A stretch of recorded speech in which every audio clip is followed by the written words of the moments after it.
E num tempo específico, haviam 4 dias entre o momento que ele é separado e o momento que ele morre. 4 dias para Deus representa quanto tempo para nós? 4.000 anos, tá bom? Quando você vê no Antigo Testamento, Adão viveu 130 anos e gerou Sete. Depois Sete viveu 105 anos e gerou Enos. Se você for somando, 130 mais 105 vai dar 235, vai somando, você vai observar que a Bíblia, ela apresenta um tempo de existência desde Adão até a morte de Jesus, cerca de 4.000 anos. Essa é a cronologia que você encontra no Antigo Testamento. É claro que você vai encontrar algumas assim, dificuldades, não dá para você ser preciso, porque os calendários na época não eram precisos, tá bom? Mas é aproximadamente isso. Ou seja, Jesus foi preparado exatamente nesse momento aqui que Deus encontrou com Adão e Eva, na hora nona, e ele foi preparado para morrer 4.000 anos depois. E é interessante que, se você calcular, você vai encontrar que de Adão até a chamada de Abraão, passaram-se 2 dias, ou 2.000 anos, até a chamada de Abraão. E da chamada de Abraão até a morte de Jesus, mais 2.000 anos. Mas pastor, então por que o nosso calendário não foi organizado, segundo a profecia? O nosso calendário deveria ser organizado na morte do Cordeiro de Deus. Por que não foi organizado na morte e no nascimento? É porque quem organizou o calendário foi ninguém mais, ninguém menos do que a Babilônia apocalíptica. Como eu falei na outra aula para vocês, que vocês iriam celebrar a Páscoa na igreja de vocês, provavelmente vocês fizeram isso no dia 20 de abril, não foi? Só que essa data está errada. A Páscoa, a única igreja que eu conheço que celebra a Páscoa na data bíblica é a Assembleia de Deus em Todos os Santos, né? Onde eu participo.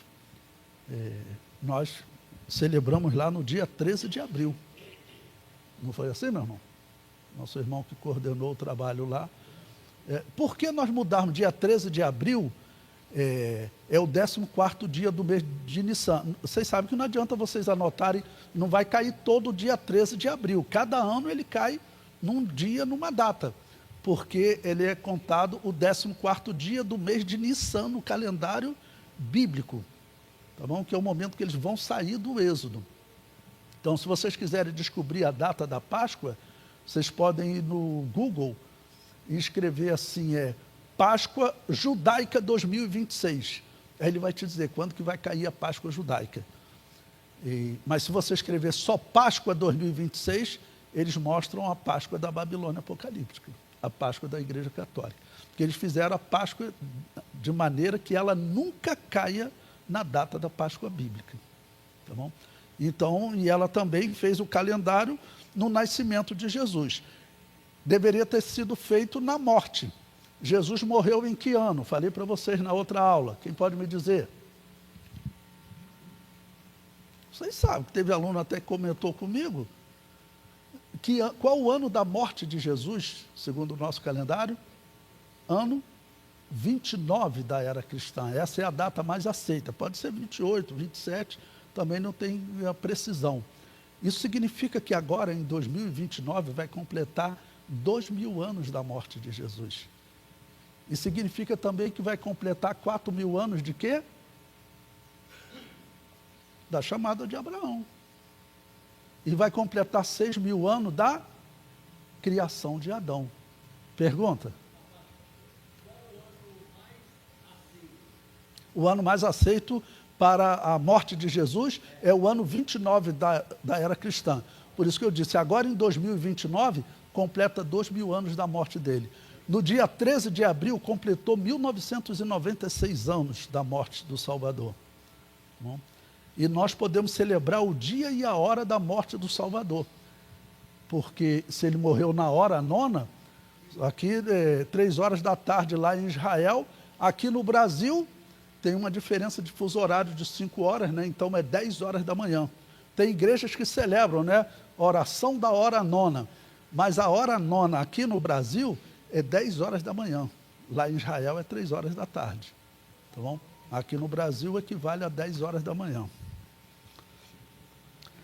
Bom, então, Êxodo capítulo 12, versículo 3 e 6, deixou claro que Jesus Cristo, nele se cumpriu essa profecia do Cordeiro Pascal. Foi o que João Batista disse: eis o Cordeiro de Deus que tira o pecado do mundo. Então, na morte dele se cumpriu essa profecia. 4.000 anos de Adão até a morte do Senhor Jesus Cristo. Esse é o tempo exato, né?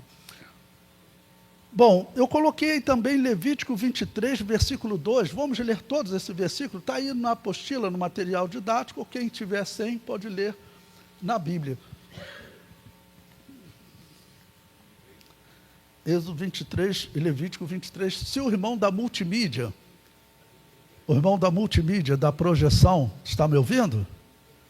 Se o irmão puder apresentar o material de escatologia que eu forneci aí, tá bom? Levítico 23, versículo 2. Quem achar, leia, por favor. Levítico. Fala aos filhos de Israel, seguinte: a solenidade do Senhor que convocarei serão santas convocações. Estas são as minhas solenidades. Alguém tem uma tradução diferente aí para solenidades? Todos têm solenidades nesse versículo?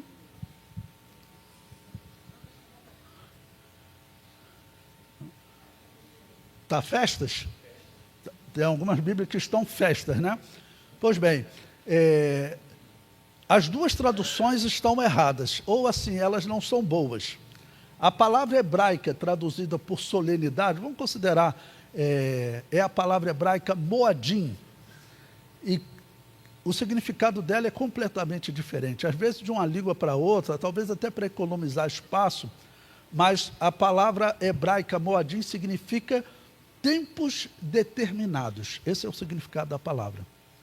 Então a Páscoa, que é o primeiro tempo determinado, ela determinava o quê? Ela determinava o dia e hora da morte do Salvador, fundamentado naquele dia e hora que Adão e Eva pecaram e encontraram-se com Deus. Esse dia é tão especial. Posso mostrar o próximo slide, por favor? Eu coloquei aí no material didático, Zacarias 14, versículo 7, que diz o seguinte, falando sobre a volta de Jesus para encontrar com Israel, para vocês verem como é significativa essa hora, tá bom? Diz lá, olha, mas será um dia conhecido do Senhor, nem dia nem noite será, e acontecerá que, no tempo da tarde, Leruach Rayon, a mesma hora que Deus encontrou com Adão e Eva após eles pecarem, nessa mesma hora é que Jesus se manifestará para salvar Israel do anticristo no fim da grande tribulação. Eu comento ali embaixo, olha, o termo hebraico moadim, traduzido por solenidades na versão corrigida, significa tempos determinados. Então, Levítico 23, para você estudar a escatologia, tá bom? Eu considero aí como o pontapé inicial, por isso que eu coloco ele já na introdução, né? Para nós iniciarmos. Bom, Levítico 23, então, ele tem lá 7 tempos determinados. Se puder passar para o próximo slide, por favor. Ele tem lá 7 tempos determinados, que eu listei aí no material didático para vocês. O primeiro, qual é? Segundo. Terceiro. Quarto. Quinto. Sexto. O sétimo. Pois bem, desses, pode voltar no anterior, aguarda um minuto. Então, desses, quais que nós vimos se cumprir no Novo Testamento? Quem pode me dizer? A Páscoa, tá bom? Pães asmos, era o dia seguinte, também se cumpriu, eram os asmos, né, de João. O terceiro, primícias, ele é o tempo determinado. O que ele determinava? A ressurreição de Jesus. Ele é as primícias dos que dormem. Primícia era a primeira parte da colheita do trigo. Tá bom? Então, primícias significava que Jesus seria o primeiro a ressuscitar com corpo incorruptível. Tá bom? O quarto tempo determinado, Pentecostes, se cumpriu?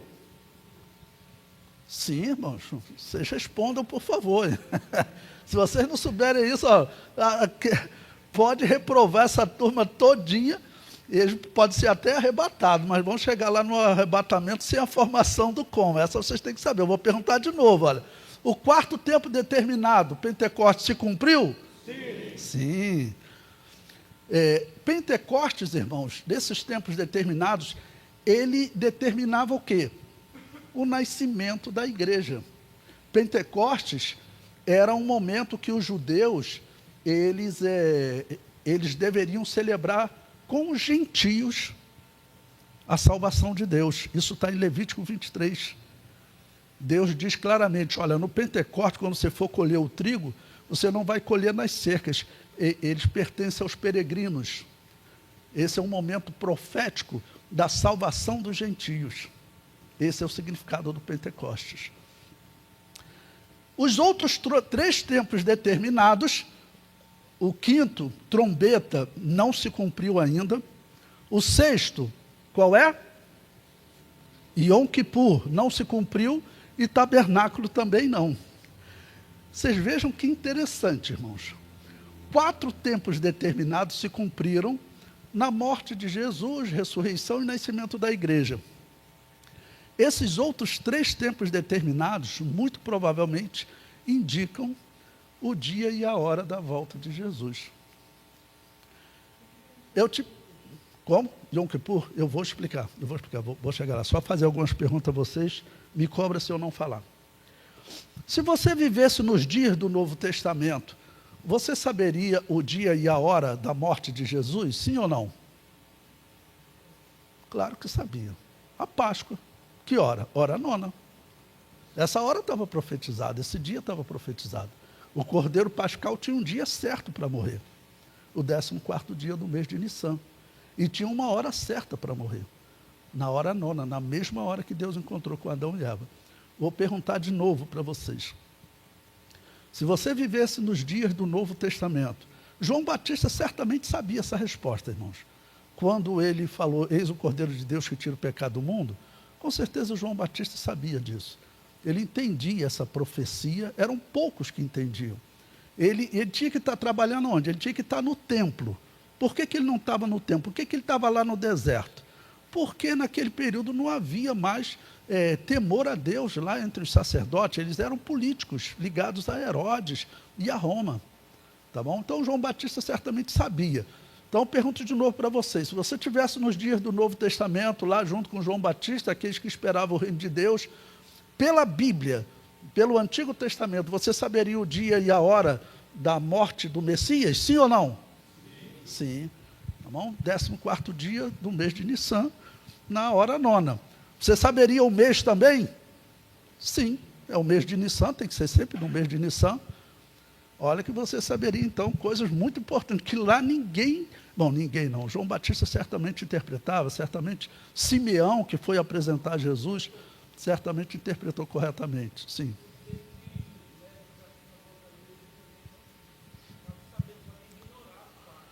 O que ele falou é interessante, pode ser Gamaliel, que era o grande mestre daquela época, ou ele interpretou erradamente, tá bom? Ou ele ignorou o fato, porque era ameaçador. Falar na vinda do Messias, os Herodes mandavam matar. Mas Saulo de Tarso, existe uma evidência de que ele não acreditava, não teria interpretado corretamente. Por quê? Saulo de Tarso, o discípulo dele, teve que ir para a Arábia, ficar lá 3 anos reestudando o Antigo Testamento para poder interpretar corretamente. Então, pode ser, não tem como nós sabermos, que ele soubesse, mas não teve coragem de falar, mas pode ser também que eles não tenham conseguido interpretar, porque o pensamento corrente em Israel, naqueles dias, era ou o Messias viria para acabar com Roma, ou então não viria um homem Messias, mas viria apenas uma era, que é a era do Messias, o que era pregado por um judeu chamado Filon de Alexandria. Entendeu?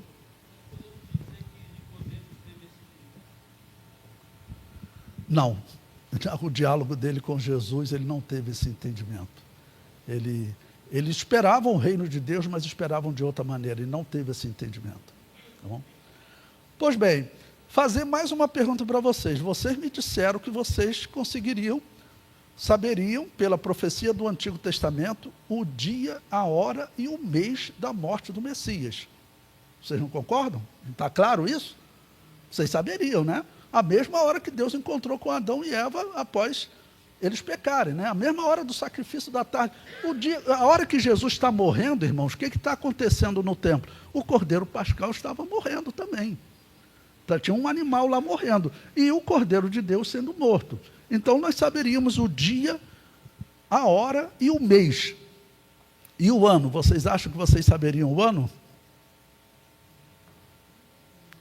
Vocês saberiam o ano também, porque o anjo falou para Daniel, no capítulo 9, falou o seguinte para eles: olha, vocês vão fazer o seguinte, para vocês saberem como o Messias será tirado, está lá em Daniel 9, 26 e 27, né? Você vai fazer o seguinte, você vai tomar como partida a ordem para reconstruir Jerusalém. Isso aconteceu no ano 457, pelo calendário hoje da arqueologia. Naquela época eles poderiam ter alguma dificuldade, mas eles saberiam próximo, né? O anjo falou: olha, você vai contar 69 semanas. Dá 483 anos. Então vamos falar de forma simplificada. O anjo falou para ele: desde a ordem para reconstruir Jerusalém, você faz o seguinte, começa a contar 483 anos e o Messias morre. Se você pegar do ano 457, o ano segundo a história, onde teve a ordem para reconstruir Jerusalém, sabe a que ano você chega da história, do nosso calendário? O ano 28, 29 da era cristã.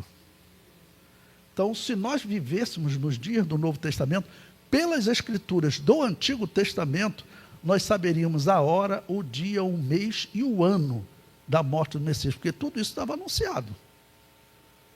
Vocês, em algum momento, já estudaram as 70 semanas de Daniel, na revista de escola dominical ou num seminário, já ouviram pregação, estudo bíblico, e as 70 semanas de Daniel, o anjo diz bem claro, 69 semanas, 483 anos até a morte do Messias. Então, pois bem, e esses 3 últimos tempos determinados, eles indicam, então, a segunda vinda de Jesus. Tá bom? Eu falei para vocês, o irmão perguntou sobre Yom Kippur.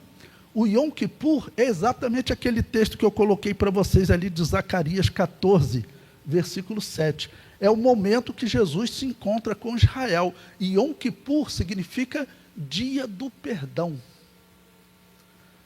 Existe um momento futuro que Israel vai se converter a Jesus. A Assembleia de Deus sempre pregou isso. As igrejas das quais nós saímos sempre pregaram isso. Que um dia Israel se converte e Jesus vai reinar sobre Israel na terra aqui por 1000 anos. Um reino de paz verdadeiro, não é esse não que os protestantes pregam, um reino de paz verdadeiro, onde até o leão vai deitar com o cordeiro, onde nenhum mal será feito mais em todo o santo monte, ou seja, Israel se converte de fato. Esse é o Yom Kippur, é o dia do perdão. E o tabernáculo, o 7º, é o milênio. Até os rabinos, eles concordam com isso. O tabernáculo, que é o 7º tempo determinado, se o irmão puder botar a apresentação aí de novo, da multimídia, irmão, o tabernáculo é o milênio. Mas o interessante é o seguinte, o que é a trombeta? Bom, a trombeta existe uma possibilidade muito grande de ser o arrebatamento da igreja. Porque o apóstolo Paulo disse que a trombeta soará. O que significa essa trombeta que o apóstolo Paulo falou? Bom, alguns acham que são as trombetas da grande tribulação. É pouco provável, eu não acredito. Não? Pode ser essa trombeta. Essa trombeta ela tem dia e hora, ela tem dia para tocar. Mas sabia que ela não tem hora para tocar? Quando você vai lá em Levítico 23, vai lendo, você vai encontrar que ela deve ser tocada no primeiro dia do 7º mês. A Páscoa, 14º dia do primeiro mês, né? A trombeta é no primeiro dia do 7º mês. Só que não diz a hora que ela vai ser tocada. Hoje, em Israel, vai cair no dia 23 de setembro, acho. Dia 23 de setembro. Hoje, em Israel, eles fazem o seguinte: como Deus não determinou dia e hora, eles tocam 6 horas da manhã, na hora primeira, na hora sexta, ao meio-dia, tá bom? E na hora 12ª, às 18 horas. Mas a trombeta, nós não sabemos, a Bíblia não determina o dia e hora que ela vai ser tocada. Interessante que, como eu disse para vocês, quando que foi a Páscoa bíblica em 2025? 13 de abril. O Pães Asmos é o dia seguinte, 14 de abril. Primícias cumpre, então, no domingo seguinte, segundo a profecia. Aí foi no dia 20 de abril. E o Pentecostes, 50 dias depois. Caiu que dia? Dia 8 de junho. Foi o dia que a igreja nasceu. 1996 anos de existência da igreja. Foram, então, 4 tempos determinados que se cumpriram esse ano, né? E quando que vai se cumprir a trombeta? Você pode ver, é só você pesquisar no Google, Rosh Hashanah 2025. Eles chamam de Rosh Hashanah, o início do ano religioso para eles. Eles tocam a trombeta. Acho que parece que é dia 23 de setembro que vai acontecer. Tá bom?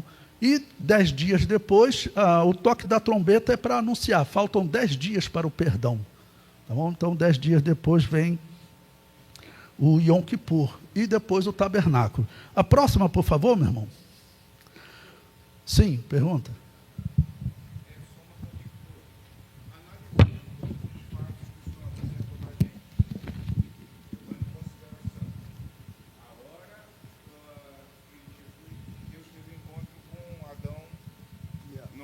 Adão e Eva. Analisando a morte e a ressurreição. Pelo que o senhor deixa pré-moldado, né, trazendo para a gente, tudo indica que a vinda do Senhor Jesus Cristo será no primeiro dia do 7º mês, às 10 horas da manhã. Não, porque a trombeta não tem hora para tocar.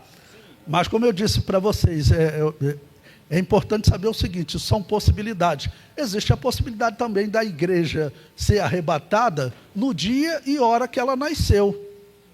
Quem sabe me dizer, o dia todos vocês sabem, que foi no Pentecostes. Qual a hora que o Espírito Santo desceu sobre a igreja? Quem pode me responder? Não foi na hora 9ª. O apóstolo Pedro disse: não pense que esses homens estão cheios de mosto, sendo esta a 3ª hora do dia. Então o Espírito Santo desceu 9 horas da manhã sobre a igreja, lá em Israel. 3ª hora do dia, 9 horas da manhã. Pelo nosso fuso horário, 4 horas da madrugada. Dia 8 de junho, 4 horas da madrugada, levantei, botei despertador para poder levantar, fazer uma oração. Aquela era a hora do nascimento da igreja. Então, são possibilidades. A igreja pode ser arrebatada na trombeta também? Pode ser. Mas, como eu disse, não existe hora para a trombeta tocar. Não, dia tem. É o primeiro dia do 7º mês. A hora não tem. Ou seja, dia e hora não tem. Tem o dia, mas a hora não tem. Né? Então, isso são... Tem possibilidade.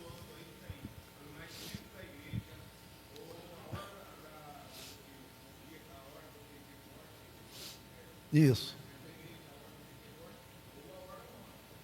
Perfeito.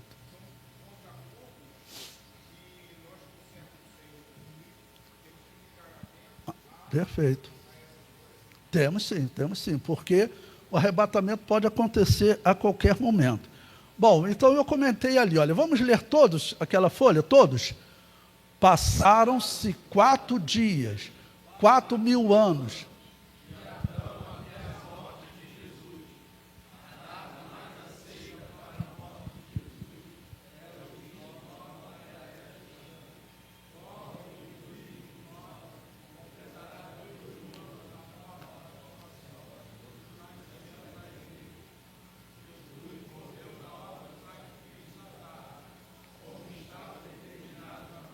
Viram que eu botei ali determinado, porque o significado da palavra lá é esse, tempos determinados, tá bom?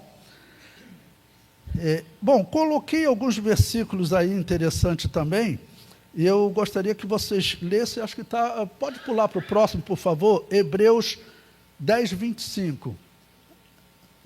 Hebreus 10, 25. Pula para o próximo, por favor. Deixa eu ver se eu coloquei ele.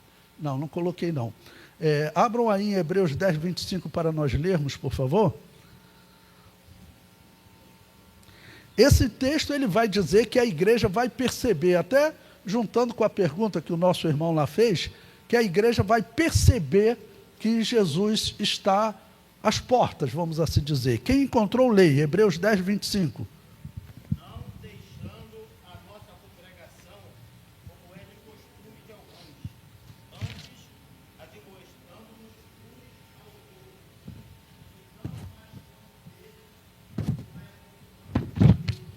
Ou seja, ele diz o seguinte, que a igreja vai perceber que aquele dia vai se aproximando. Olha, as coisas que estão acontecendo no mundo hoje, praticamente todo cristão que eu converso, ele fala o seguinte, olha, o tempo está próximo. O tempo está próximo, porque as coisas que estão acontecendo são realmente muito fortes. Em nenhum período que eu dou aula de escatologia, Israel esteve numa posição tão próxima de, por exemplo, fazer uma aliança com o anticristo, como o anjo disse para Daniel no capítulo 9 que ele fará. Porque hoje, nesse momento, Israel está fazendo alianças de paz com o mundo. Ontem foi anunciada uma aliança de paz, de cessar fogo, que o Donald Trump, junto com Israel, conseguiram fazer com o Hamas. Estão sendo feitas diversas alianças. A Síria, ela fez uma aliança de paz com Israel. A Síria não é mais opositora de Israel. Diversos países árabes estão fazendo. Eles chamam isso, de pacto de Abraão, ou pacto dos filhos de Abraão. E o que a profecia diz? Que vai marcar a hora do arrebatamento. É a hora que Israel está fazendo uma aliança com o anticristo. E, como eu disse, não existe, desde que Israel ressurgiu como nação, não está nem perto, não tivemos nem perto de ter esse evento. E também, hoje, Israel está perto de construir o templo. Isso tem diversos vídeos, até de israelitas falando isso no YouTube. Então, o momento que nós estamos vivendo é diferente. Eu disse para vocês o quê? Enquanto Israel estava morrendo na Segunda Guerra Mundial, lá nas câmaras de gás de Adolf Hitler, a Assembleia de Deus estava no Brasil. Tem os livros lá, Conhecendo a Doutrina da Bíblia, que o missionário Lourenço Olson, ele contava para nós que ele traduziu esse livro, evangelizando o interior de Minas Gerais, viajando de trem entre cidades, ele ia no balanço do trem traduzindo o livro, porque aqui não tinha nenhum livro de teologia bíblica, só tinha livro protestante. Então ele traduziu esse livro, Conhecendo a Doutrina da Bíblia. Você vai lá, o que ele encontra? Você encontra lá que Israel um dia voltará para a terra de Canaã, fará aliança com o anticristo. Você pode ir na parte de escatologia que você vai encontrar. Eu estudei nesse livro na época do seminário. Tá bom? Hoje esse livro praticamente não é mais usado, mas esse livro ele é uma referência para nós. Tá ok? Pois bem, uma pergunta para vocês, para nós entrarmos no próximo tópico. Quero que todos tentem responder, hein, irmãos? Pergunta fácil. Presta atenção, é só prestar atenção. Quantos dias se passaram de Adão até a chamada de Abraão? Perguntei em dias. 2 dias. Mas está certo, você aplicou, mas eu quero, para o próximo tópico, que vocês respondam em dias. Quantos dias se passaram de Adão até a chamada de Abraão? 2 dias, né? Quantos dias se passaram da chamada de Abraão até a morte de Jesus? 2 dias. Quantos dias se passaram da morte de Jesus até os nossos dias? 2 dias, né? Ou seja, vai completar 2 dias no ano 2029, tá bom? Passaram-se 1996 anos, quase 2000 anos, quase 2 dias. Próximo slide, por favor, meu irmão.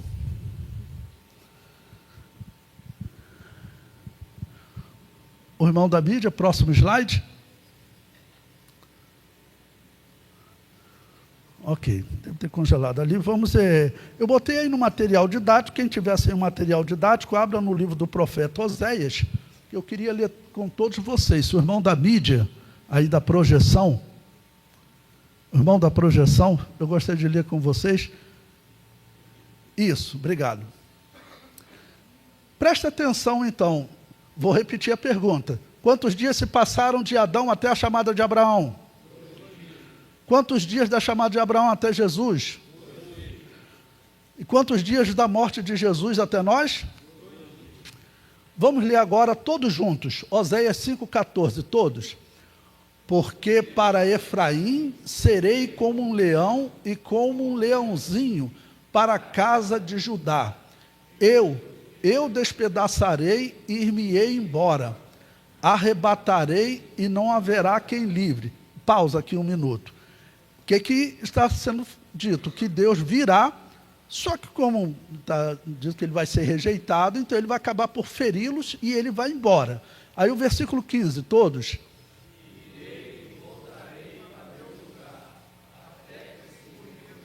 Próximo. Até que se reconheçam culpados. Próximo slide. Até que se reconheçam culpados e busquem a minha face.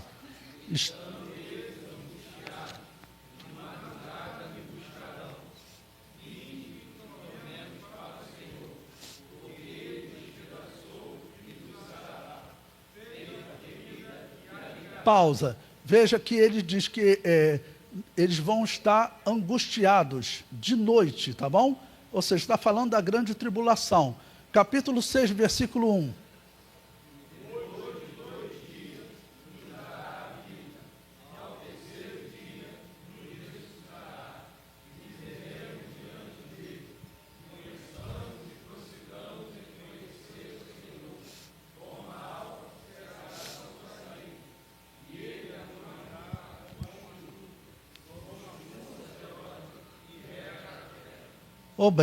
Pois bem, então, como eu disse, seguindo as palavras de Jesus, nós nunca saberemos o dia e a hora, mas o autor aos Hebreus diz que nós perceberemos que esse tempo está próximo, quando esse tempo está chegando. Se essa profecia de Oséias tiver essa interpretação natural que eu falei para vocês, lembrando, agora vai completar também 6.000 anos da criação de Adão. E até entre os judeus, e teve um pai da igreja chamado Irineu de Lyon, que ele escreveu o seguinte: quando completasse 6.000 anos de existência da humanidade na Terra, iria ser como nos dias da criação, 6 dias, e o 7º dia seria o dia de descanso, seria o milênio. Palavras de Irineu de Lyon. O que a igreja deve fazer? Nós não devemos marcar dia e hora, pensar que exatamente vai ser nessa data ou até nesse ano, não? Mas que nós percebemos que o tempo está próximo, isso nós percebemos. Bom, próximo slide, por favor. Agora vamos falar sobre dispensacionalismo. Bom, como eu disse para vocês, pergunta, antes de...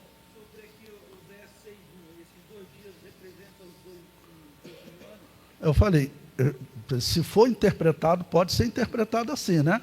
Se aí seria, depois de 2 dias que Jesus esteve na Terra, ele voltaria, entendeu? Mas essa é uma possibilidade.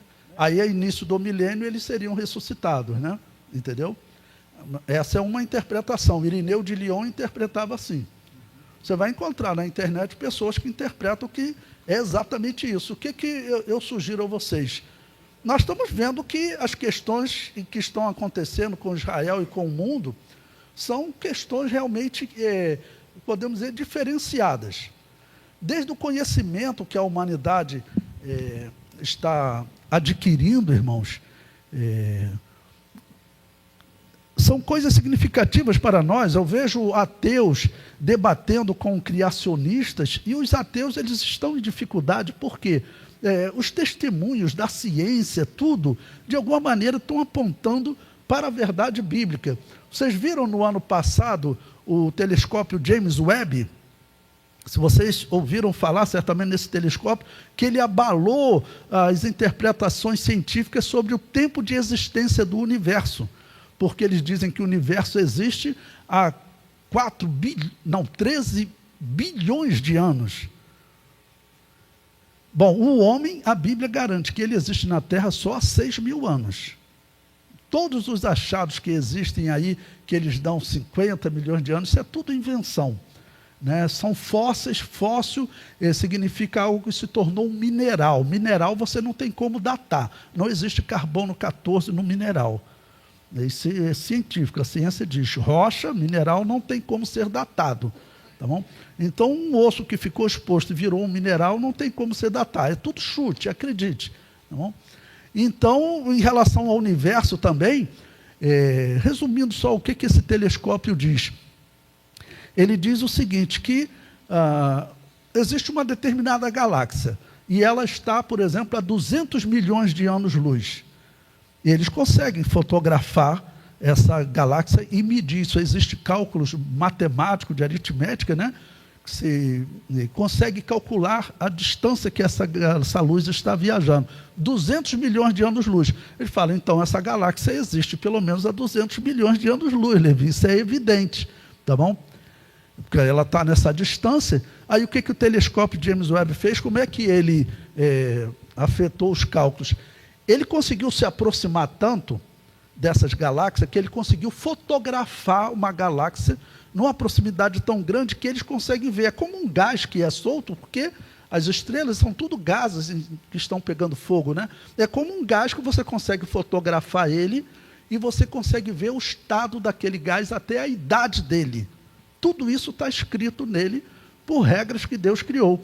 E quando eles fotografaram aquela galáxia, foram ver a idade dela, e, rapaz, essa galáxia ela existe há 200 milhões de anos-luz, mas a idade dela não é essa, ela é muito mais nova, porque eles conseguem ver a idade da galáxia. E aí, onde você chega na Bíblia, porque a Bíblia diz que Deus falou e tudo se fez.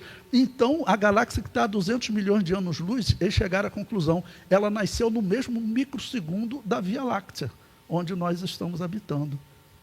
E eles falaram, não, para ela estar lá naquela distância, ela tem que existir a 200 milhões de anos-luz. Só que tudo foi criado ao mesmo tempo, numa velocidade que ultrapassa a velocidade da luz. Então, tudo está caminhando, né, na direção de um testemunho a favor das Escrituras. Tudo que você pensar, nós estamos vendo, há 100 anos atrás, né, você pregar que Israel voltaria para a terra de Canaã, as outras igrejas até riam da Assembleia de Deus, né? Mas a história comprovou que nós estávamos certos, tá ok? E que eles estão errados, tá bom? Então, são muitas coisas apontando para o tempo do fim. Bom, o próximo tópico que eu vou falar agora, antes eu vou explicar para vocês o que é dispensacionalismo, para depois nós explicarmos. Aqui eu vou focar 2 pontos com vocês. Dispensacionalismo, irmão, significa o seguinte, é a crença na doutrina, nomes que vão se dando na história, né? Em que a história está dividida em dispensações. E para resumir, nós estamos vivendo a dispensação dos gentios, que é a dispensação da igreja. Não? Essa dispensação vai acabar e virá a dispensação do milênio.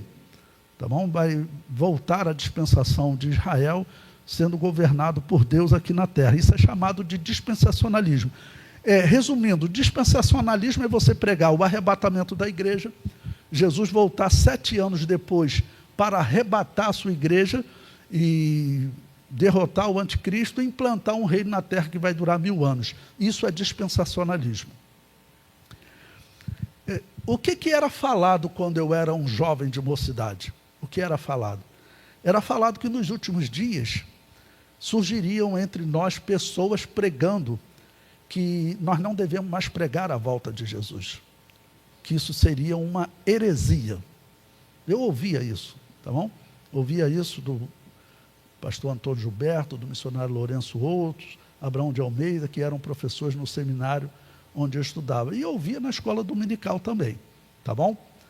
Bom, eu vou mostrar um texto para vocês agora, para vocês verem como, infelizmente, a nossa denominação está dividida eu vou mostrar para vocês um livro que foi publicado nas Assembleias de Deus. O que a Assembleia de Deus está pregando sobre a volta de Jesus? O que alguns pregam, como eu disse para vocês, alguns pregam a doutrina da salvação diferente. Nós não podemos entrar pelo caminho de qualquer interpretação da doutrina de salvação serve. Por favor, você não é mais cristão. Doutrina tem que ter critério, não pode ser qualquer doutrina. Não? Então veja, esse é um livro publicado pela nossa casa publicadora. Vamos ler todos ali, todos? Todos os escritos escatológicos das igrejas anabatistas afirmam o retorno de Israel para a terra de Canaã, que se cumpriu no ano 1947. Afirmava também que Israel se desenvolveria como nação, reconstruiria o templo e faria uma aliança com o anticristo. Autoridades de Israel informaram que a construção do templo estava bem encaminhada, algo impensável se voltarmos 20 anos na história. Há 20 anos atrás, se falasse em construir, os árabes ameaçavam uma terceira guerra mundial. Próximo. Por fim, Israel, nos últimos anos, esteve envolvido em assinaturas de diversas alianças, principalmente com o mundo árabe. Próximo. A história mostra que é melhor acreditarmos na escatologia anabatista, que é a escatologia da Assembleia de Deus, que é normalmente chamada de dispensacionalismo. A doutrina da Assembleia de Deus é dispensacionalista, ou seja, acreditamos que Jesus volta primeiro para arrebatar a igreja antes da grande tribulação. No final da grande tribulação, Jesus livra Israel do anticristo e reina na terra por 1000 anos. Tá ok? Próximo.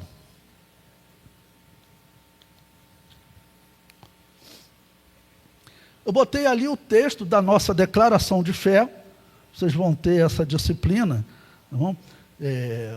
Que defende exatamente essa segunda vinda, como eu coloquei para vocês. Próximo slide. Uma obra publicada pela CPAD, contrariando a nossa declaração de fé, chama o dispensacionalismo de quê, meus irmãos? De heresia.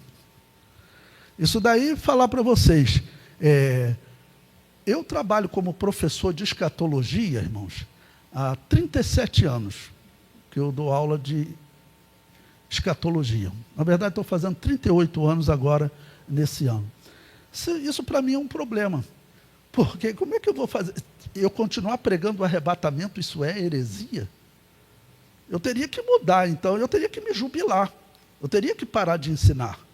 Ou então entrar por aquele caminho de qualquer interpretação serve.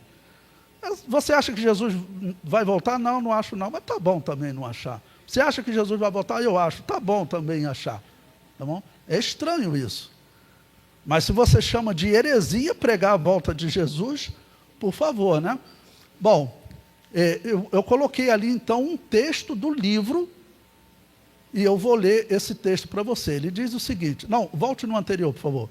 Olha, a teologia dispensacionalista, o livro começa assim, que distorceu o evangelho e impediu uma verdadeira teologia pentecostal da missão. Então, diz que já é uma distorção do evangelho. Próximo. Mostrei no livro ele contando, né, que foi prejudicial para a teologia pentecostal e para o relato de informações sobre o pentecostalismo. Mas seu perigo para a mensagem do evangelho e para a missão cristã em curso não se desenvolveu. Ironicamente, essa teologia heterodoxa, que contradiz a teologia da reforma, tem que contradizer a teologia da reforma é herética. A teologia da reforma é herética. Pela teologia da reforma, você está vivendo o reino de Deus, de Apocalipse 20. É isso que o livro está pregando. Ele está dizendo que, na verdade, a Assembleia de Deus deveria pregar que ela está vivendo o reino de Deus, e não pregar o dispensacionalismo, que Jesus ainda vem para implantar o reino justo na terra. Contradiz a teologia da reforma e tem que contradizer, porque a teologia da reforma é herética. Ela diz que você está vivendo o reino de Deus, que esse é o reino justo, tá bom? Bom, então ele diz, contradiz a teologia da reforma. a teologia trinitária da missão e o evangelho do reino de Deus apresentado por Jesus. Ele está dizendo que nós pregarmos a volta de Jesus contradiz, além de tudo, contradiz o evangelho do reino de Deus apresentado por Jesus. O livro está me chamando de herético, o livro está te chamando de herético, irmão. O livro está chamando a declaração de fé da Assembleia de Deus de herética. É só isso. Não? E ele prossegue: enfraquece o cerne do movimento pentecostal carismático e continua a influenciar os evangélicos e pentecostais 30 anos depois. E todo o comentário vocês veem que é crítico. Próximo. A discussão, o título do livro é esse daí, irmãos. A Força Pentecostal em Missões. Tá bom? Um livro que no quarto trimestre de 2023, ele foi indicado para os nossos professores de escola dominical. Foi um livro sobre missões. E esse livro aí foi indicado. E o que o livro prega? Que nós anunciarmos a volta de Jesus, como nós anunciamos arrebatamento e depois reinar na terra por 1000 anos, que isso é heresia e isso atrapalha a obra missionária. E que contradiz o evangelho que Jesus pregou. Isso é uma contradição muito grande, né? Deixa eu só acabar essa leitura, eu te dou oportunidade. Ele diz, né, a discussão de a força pentecostal em missões sobre o tema do reino de Deus no Novo Testamento estabelece as bases para uma teologia pentecostal bíblica que contradiz e corrige a teologia dispensacionalista. Então ele está dizendo o seguinte, que essa teologia que nós pregamos, ela tem que ser corrigida. Ela tem que ser corrigida. Porque ela é contrária ao que Jesus teria anunciado. Próximo. O tema do reino de Deus, na primeira edição, era visto como a base para uma verdadeira teologia pentecostal. E exemplos dessa disputa foram dados na discussão sobre a teologia missionária contemporânea. Mas a necessidade urgente de desenvolver uma teologia bíblica para substituir a chamada teologia dispensacionalista bíblica não foi buscada. Ele falou assim, tem que substituir isso que a Assembleia de Deus prega. O que eu ouvia quando era jovem? Que nos últimos dias, até a igreja estaria negando a volta de Jesus. Esse livro aí, ele nega isso. Se vocês pesquisarem no YouTube, ano passado eu fui convidado para um debate lá em São Paulo, exatamente sobre esse tema. Se esse reino que nós estamos vivendo é o reino de Apocalipse capítulo 20, é o reino de paz. Se você vê lá no debate, tem um momento que é até constrangedor, porque eu tive que falar para o debatedor que defendia que nós estamos vivendo um milênio, um protestante, né? Você sabe que essa doutrina foi adotada pela igreja pagã, né? Se você vê no vídeo, ele até assim, ficou chateado, se exaltou um pouco. E é até ruim, realmente, você tem que falar uma coisa dessa, mas você tem que falar, né? Você vai fazer o quê? Não, realmente foi a igreja pagã, isso está errado. Nós temos que pregar que Jesus volta para implantar um reino justo. Se nós falarmos para a humanidade, esse aí é o reino de paz que Deus prometeu, a humanidade vai rir de nós, irmãos. Tá bom? Mas, eu disse para vocês até que meu pai era analfabeto, né? Que eu convivi com um monte de pastores, dirigentes, que eles sabiam ler o elementar. Isso nunca me causou vergonha, porque eu sei que o evangelho está entre os simples. Mas isso me causa vergonha. No nosso meio, alguém publicar um livro que ele diz que é heresia pregar a volta de Jesus. Isso para um professor, eu estou sendo chamado de herege, porque eu ensino isso. Na verdade, todos estamos sendo chamados de herege. A nossa declaração de fé está sendo chamada de herege. Vamos prosseguir. Próximo. Próximo. Então ele prossegue, olha, presta atenção. A influência danosa de uma teologia dispensacionalista focalizada em Israel, por quê? Porque nós dizemos que Israel voltaria para a terra de Canaã. Isso é um orgulho para nós, irmãos.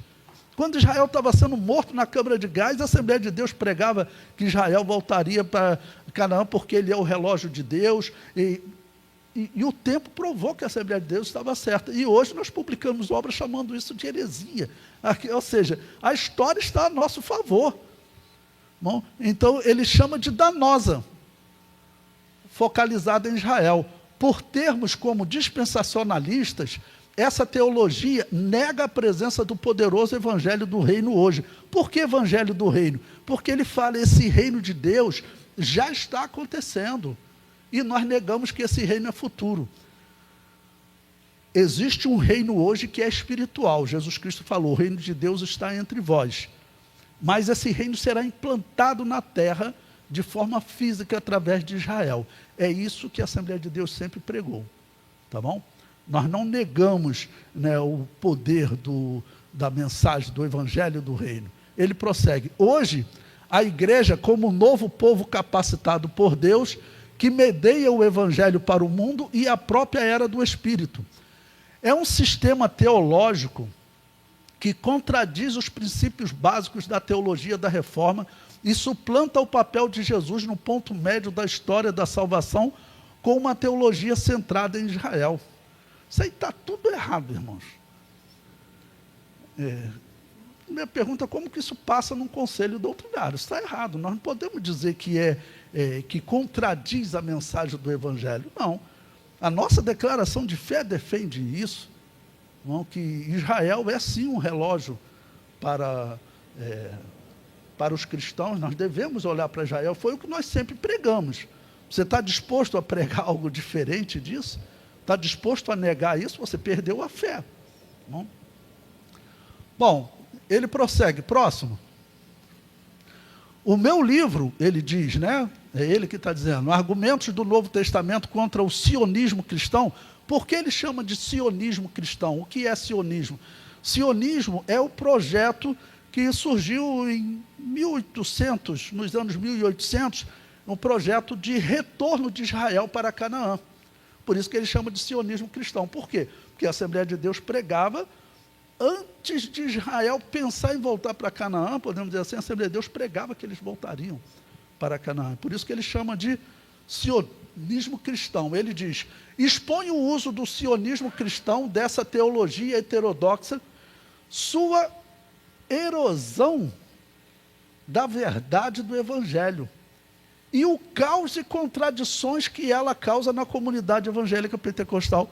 O que pregar o arrebatamento da igreja torna caos a nossa pregação? Em nada. Caos é isso que ele está fazendo, porque o contrário é você dizer que você está vivendo o reino de Deus, o milênio, e é claro que isso está errado. Tá bom? Próximo. Ele diz, a primeira edição da discussão da teologia missionária e da teologia bíblica colocou em relevo o fracasso e a inadequação da teologia dispensacionalista. Ele diz que essa nossa mensagem fracassou. Que essa mensagem é uma mensagem fracassada. Próximo.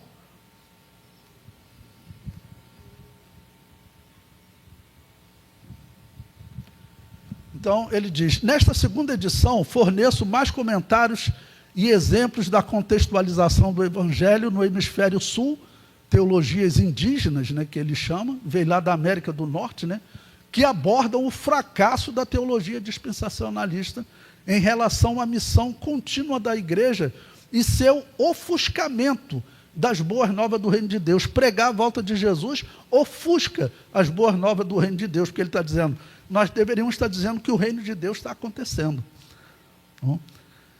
E prossegue, ofusca as boas novas do reino de Deus no mundo hoje. Seu foco excessivo em um reino escatológico marginaliza a presença imediata de Cristo no reino de Deus porque para ele já está acontecendo esse reino. E sua prontidão em satisfazer suas necessidades. Próximo. Entretanto, uma refutação completa da teologia dispensacionalista não é possível nessa segunda edição de A Força Pentecostal em Missões. Para isso, o leitor deve consultar o livro Argumentos do Novo Testamento contra o Sionismo Cristão, uma visão do conflito Israel-Palestino. Próximo. E está aí o autor do livro, né? Ou seja, como eu disse para vocês, a Assembleia de Deus, ela está tomando uma posição assim de, doutrinariamente, como chama-se, de uma diversidade teológica. Não? Assim como tem diversidade em diversas áreas que eles colocam, né, que nós pregarmos todas as teologias, vamos assim dizer. Mas se existe uma teologia que contradiz o que nós pregamos, eu penso que nós não deveríamos, pelo menos, defender no nosso púlpito. Você pode citar, né, estou dando estudo sobre uma determinada questão, mas publicar um livro defendendo, e esse mesmo livro dizer que é heresia pregar a volta de Jesus, esse livro, como é que eu interpreto? Isso daí está acontecendo no nosso meio, irmãos. Está acontecendo no nosso meio. Como é que eu interpreto isso? Eu interpreto isso a apostasia que o apóstolo Paulo falou. O apóstolo Paulo falou que viria uma apostasia nos últimos dias. O que é apostasia? Apostasia significa você abandonar doutrinas importantes, doutrinas fundamentais. Quando a Assembleia de Deus coloca em discussão a doutrina da salvação, assumindo a possibilidade dela estar pregando uma doutrina da salvação herética, só isso já é um problema grave. Por que são chamados de dogmas? Porque são doutrinas que, se nós mudarmos, nós destruímos toda a nossa fé. Se a doutrina da salvação correta fosse a predestinação, saibam que todos os nossos irmãos que morreram, aqueles que nos trouxeram a fé, estariam todos condenados, porque eles pregariam uma heresia na doutrina da salvação. Essa é uma questão muito séria. Isso que eu estou falando para vocês aqui, vocês vão encontrar conflito aí entre professores e pregadores das Assembleias de Deus. Então, vocês vão ter uma aula, acho que vocês ainda não tiveram, declaração de fé da Assembleia de Deus, não é isso? Ainda não tiveram, vocês ainda vão ter. Atentem para isso, irmãos. Ali estão as doutrinas que nós ensinamos e o que deve ser pregado no nosso púlpito. Então, cuidado com essas propostas de ter uma doutrina mais diversificada. Existem doutrinas que não podem diversificar, tá ok? Bom, coloquei esse texto aí para vocês, está na página 2 do livro, né? Na página 3, próximo slide, por favor. Vamos falar agora sobre a Babilônia apocalíptica. Eu coloco ali, esse personagem do mal aparece no Apocalipse com grande destaque, sendo mais citado do que o anticristo, o falso profeta, a besta que sobe do mar e a besta que sobe da terra.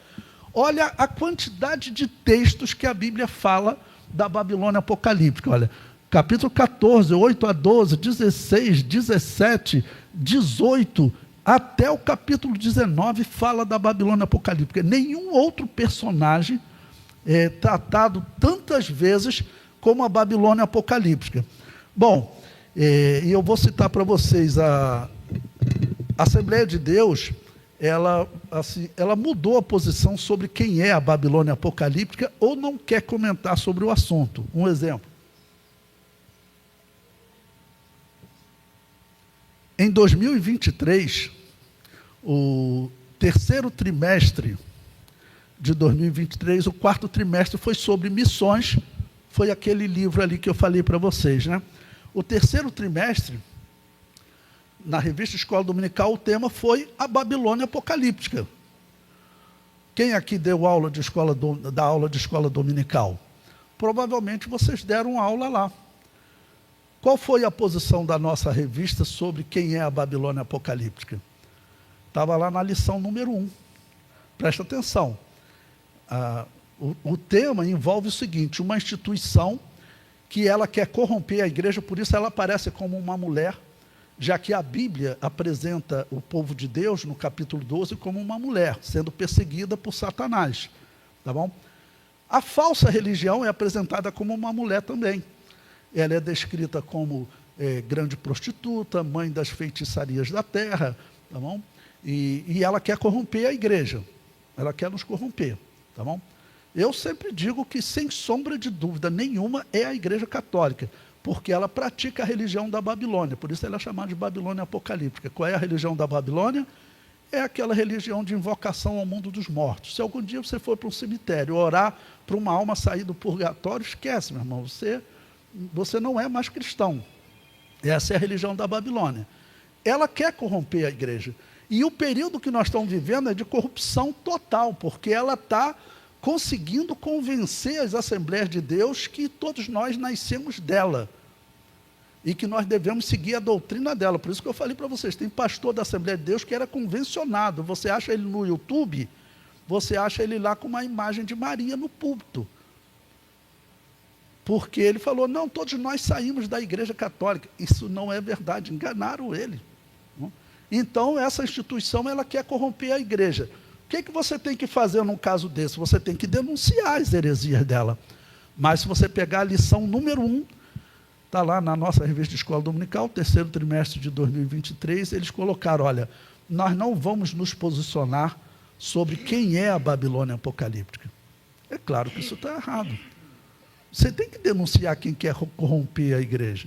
Aí, por isso, quando o Papa Francisco esteve no Brasil, apareceu lá uma foto, eles deram até destaque, um rapaz com um cartaz escrevendo o seguinte, sou evangélico, mas te amo, ó Santo Padre, abençoa o Brasil. Ou seja, aquele ali é um que foi criado com determinados ensinos que vêm dos protestantes, porque os protestantes, eles dizem que todos saíram dela, todos saíram da Igreja Católica. Mas nós que só batizamos adultos, nós não podemos ter saído dela. E não é possível que ela fosse a igreja de Jesus, ela praticando paganismo, irmãos. Isso não tem como ser verdade. Isso não tem como ser verdade. Tudo isso faz parte da apostasia. Por quê? Porque eles pregam uma doutrina da salvação diferente, meu Deus. Isso não pode ser relativizado. Se você for fazer uma pesquisa, você vai encontrar que praticamente toda a igreja que você conhece, a Assembleia de Deus, estou falando, você vai encontrar igrejas com dificuldades. Eu posso dizer para vocês, uma das razões das dificuldades é essa ligação com a igreja católica e protestante. Porque você ter relação espiritual com igrejas que pregam uma doutrina da salvação diferente, que diz que você é herege, porque você veja esse livro aí, ele está dizendo isso. Tá bom? Que nós pregamos, ele falou abertamente, ele falou abertamente que isso é heresia, que nós corrompemos a mensagem de Jesus, que nós corrompemos a mensagem do Evangelho. Isso é inaceitável, tá bom? Isso é inaceitável. Bom, então, a Babilônia apocalíptica, ela tinha que ser denunciada, né? Até porque o Apocalipse, ele dedica muito tempo a esse personagem do mal, para ver o perigo que ele é. Tá bom? Pode mostrar o slide novamente, por favor?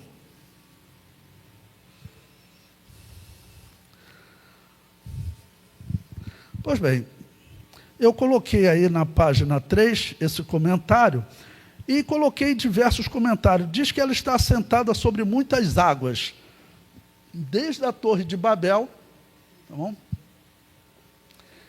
Desde a Torre de Babel, ela está assentada sobre muitas águas, que é dito claramente que são nações. Essa religião domina o mundo? Sim, ela domina o mundo. O Império Romano, ele era dominado pela religião da Babilônia. O que significava isso? Significava dizer que quem determinava a vitória ou a derrota na guerra eram os deuses. Essa é a crença do horóscopo. O horóscopo, não existe diferença de quem acredita em horóscopo e quem acredita em Calvino. Tanto um quanto o outro diz que as ações dos homens estão determinadas. O dia do nascimento, o dia da morte. A Assembleia de Deus está pregando essas heresias, aí você vai entender o mal que está na igreja. Porque você pregar uma doutrina dessa, eu expliquei na primeira fase da aula para vocês, você está agredindo ao nosso Deus. Porque você está dizendo que todos os males que acontecem no mundo são determinados por Deus. Calvino falava isso abertamente. Até os anjos que pecaram, pecaram porque Deus determinou que eles pecassem. Está lá na confissão de fé deles, chamada de Westminster. Não é cristianismo isso. Se você ama a Deus, você tem que abominar esse ensino. Deus, ele não determinou o pecado de ninguém, nem do querubim ungido, nem de Adão e Eva, nada, mas eles pregam que sim. Bom, a Babilônia apocalíptica também, ela tem um domínio, é o número 2, sobre os povos. Pode passar para o próximo?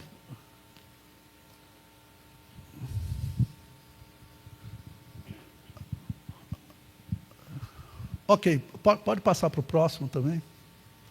Isso, então ela está sentada sobre muitas águas, agora o próximo. Isso aí, a mulher estava embriagada com o sangue dos santos. O que eu falei para vocês? Vocês podem ir lá, 1215, no quarto concílio de Latrão, a Igreja Católica, que já vinha perseguindo as igrejas anabatistas há séculos, desde os dias de Constantino, o que ela fez? Ela criou a Inquisição, que significava que eles iam aumentar a fiscalização, porque descobriram muitas igrejas que não batizavam recém-nascidos nas regiões fora das grandes cidades, tá bom? E mataram uma quantidade de pessoas que nós não temos como calcular. Se vocês quiserem, eu vou botar lá no grupo depois para vocês, uma lista de livros, além desses dois que eu citei para vocês, Livro dos Mártires, Espelho dos Mártires, outros livros que contam as histórias de matanças, tá bom? Tem um livro até de um educador muito conceituado, Comênios, que é chamado pai da didática moderna. Ele era um anabatista e ele escreveu um livro martirológico de uma cidade que ele conhecia, falando de mortos anabatistas desde os anos 800 até os anos 1600. Não tem como nós calcularmos a quantidade de pessoas que a Igreja Católica matou. Só o Papa Inocêncio III, se vocês pesquisarem que foi o Papa que inspirou essa criação da Inquisição, os historiadores dizem que só ele matou muito mais do que Adolf Hitler, Mussolini e outros ditadores da história. Então, porque nesse período chamado de Era das Trevas, a Igreja Católica simplesmente matava, e quem discordasse dela, ela ameaçava deixar a alma no purgatório eternamente. Foi assim com o rei da Alemanha, da Boêmia, né, como era chamada na época, que deu um indulto a um católico chamado John Hus. Não, pode ir lá no tribunal que eu te dou indulto, eles não poderão te matar. Só que aí o Papa mandou uma mensagem para o rei da Boêmia, né? Olha, se você proteger esse herege, nós vamos ter que deixar a tua alma no purgatório eternamente. Aí o rei falou assim, não, então pode matar. Pode ver a história de John Hus. John Hus, Lutero, disse que ele chegou a se converter às igrejas anabatistas, ou adotou o batismo de adulto, né? Mas é importante, a Igreja Católica matou ele. É um católico que foi morto pelos católicos por ele discordar. Tá, ok? Então, quando diz que ela está embriagada com o sangue dos santos, irmãos, desde os dias de Constantino, ou seja, nos anos 300, que a Igreja Católica perseguia a Igreja de Jesus. E é por isso que diz que ela está embriagada com o sangue dos santos. Aquela que hoje diz ser a tua mãe, aquela que te gerou e que vai te proteger, tá bom? Vai te levar para o verdadeiro evangelho, ela jogava você na fogueira. E as torturas, os piores tipos de tortura que você imaginar, que nem o Império Romano fazia com as pessoas. Normalmente, quando nós vamos pregar, as pessoas falam muito das torturas dos assírios, né? Irmãos, nem se compara a tortura dos assírios com a tortura da Inquisição Católica. Até de matar queimado, né?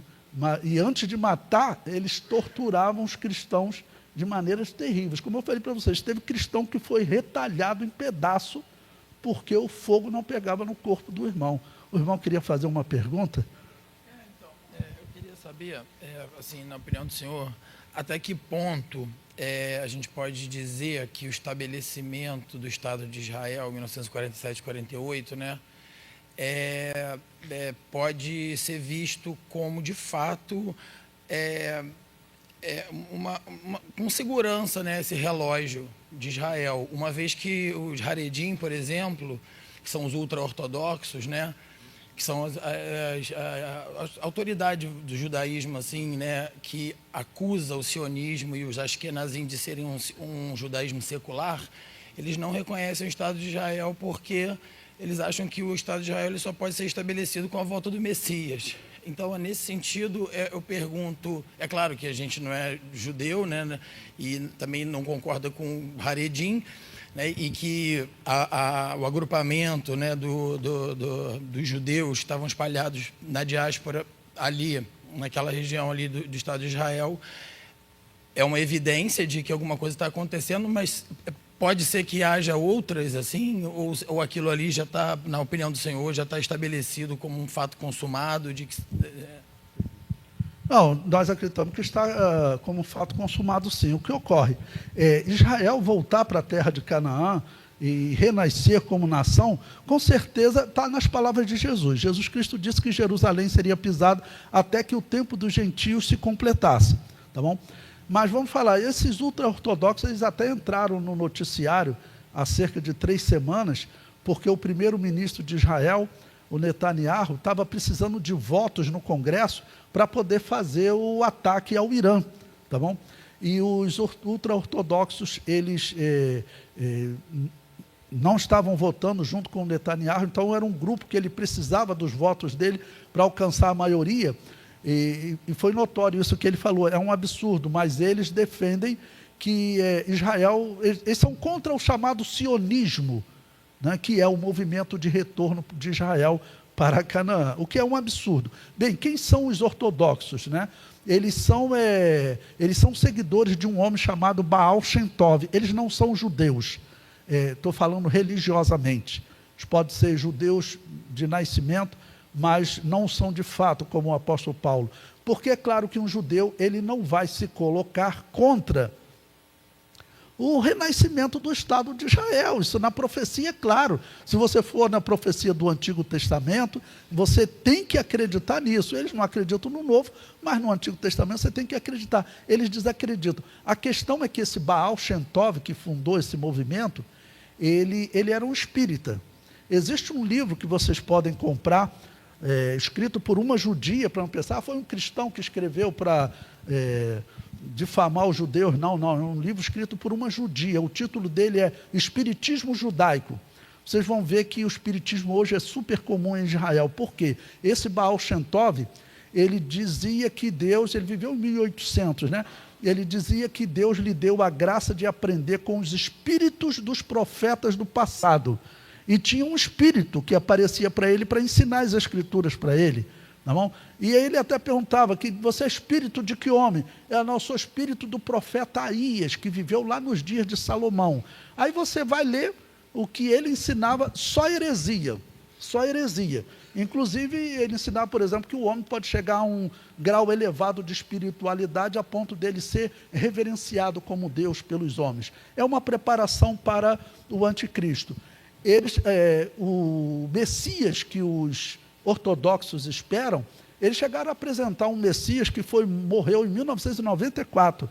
E o que eles estão dizendo agora é que o filho daquele Messias está para se manifestar em Israel. Ele é muito provavelmente o anticristo, porque é espiritismo. Esse negócio de espírito aparecer para conversar, te ensinar a Bíblia, por favor, ninguém vai acreditar numa coisa dessa. Baal Shem Tov acreditava.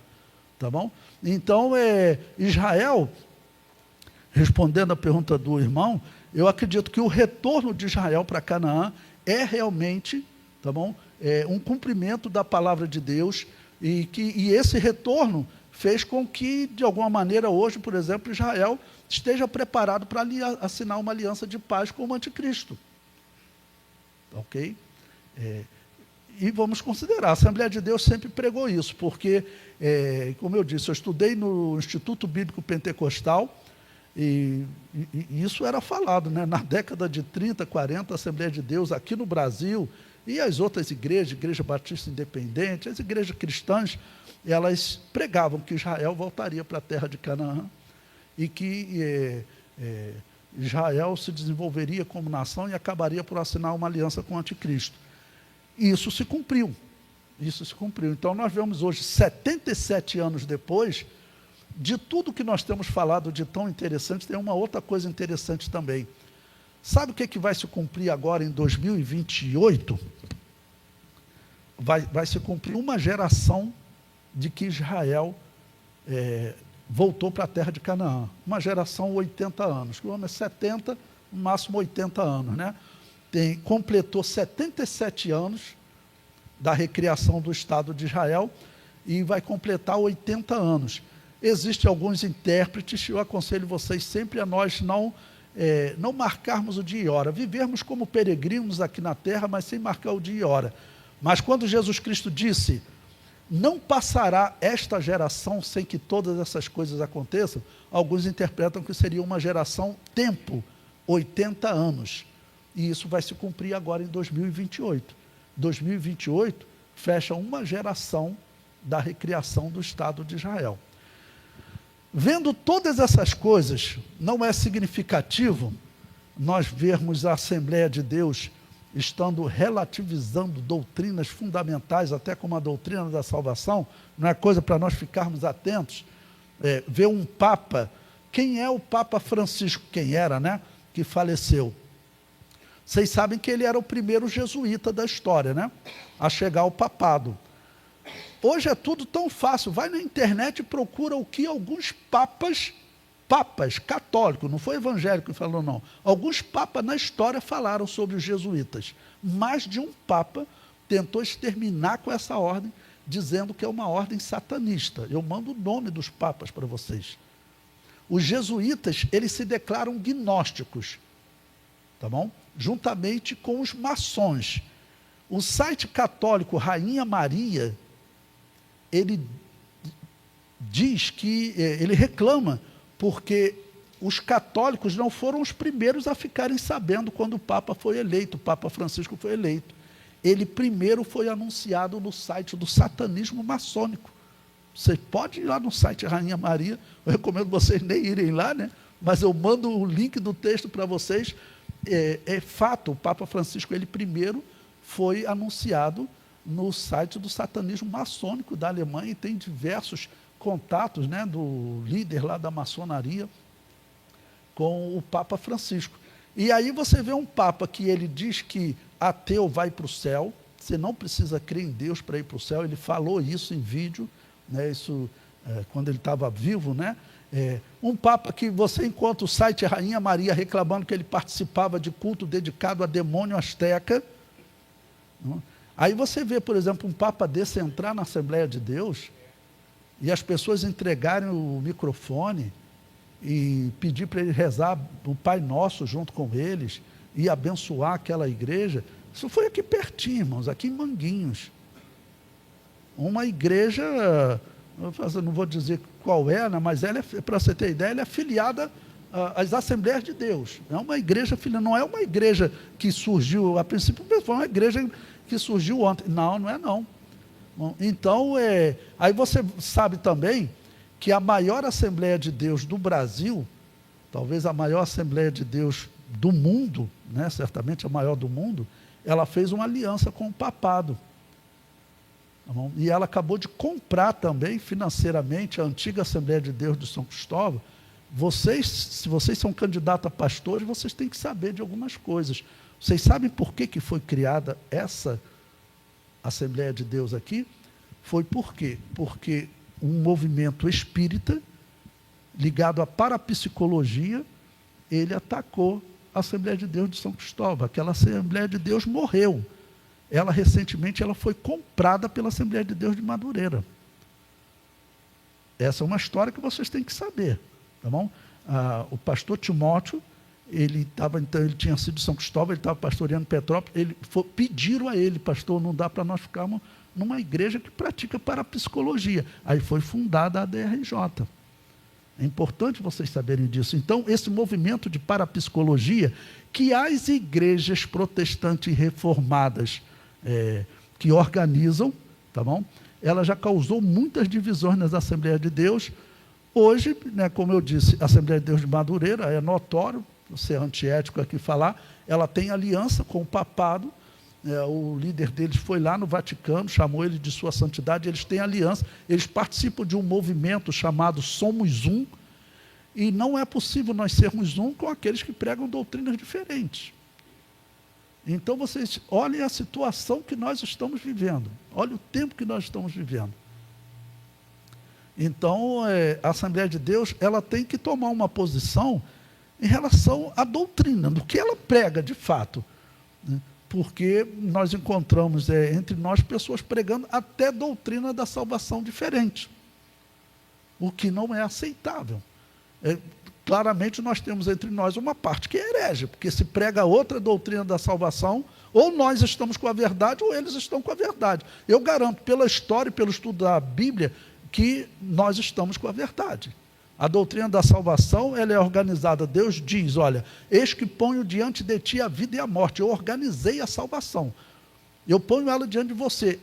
Escolhe, pois, a vida, ou seja, use o seu livre-arbítrio para escolher a vida. Então, a nossa doutrina da salvação é a doutrina da salvação que a igreja primitiva pregava. A doutrina da salvação de Lutero, Calvino, Armínio, de todos eles, é a doutrina que a igreja pagã de Roma desenvolveu.